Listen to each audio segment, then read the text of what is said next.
Hello everyone, it's KTG612 and today we have the 2008 Honda CBR1000RR. This isn't some short-term test ride. I've been with this machine for a few years now.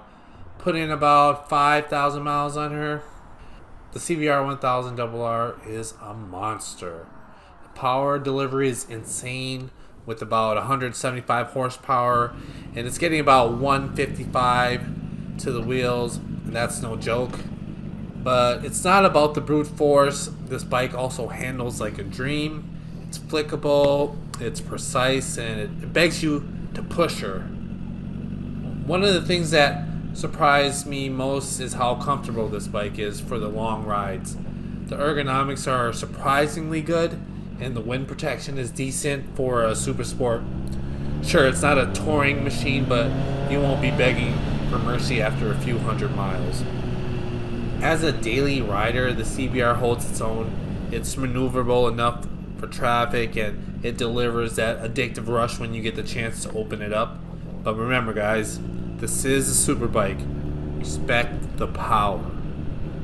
Overall, the Honda's reliability has been stellar.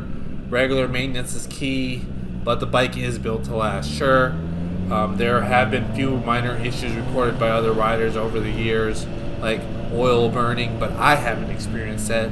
To me, it seems about like a third of the riders experience it, and it either happens or it doesn't. The 2008 Honda CBR1000RR is a fire-breathing super sport that offers exceptional performance, surprisingly comfortable, and the legendary Honda reliability. It's a fantastic machine that can do it all, from carving the twisties to conquering the highway. If you're looking for a super bike that's thrilling and versatile, the CBR1000RR is a legend for a reason. Thank you for watching the video. Subscribe if you haven't. You guys be safe out there. Have a great one. Bye.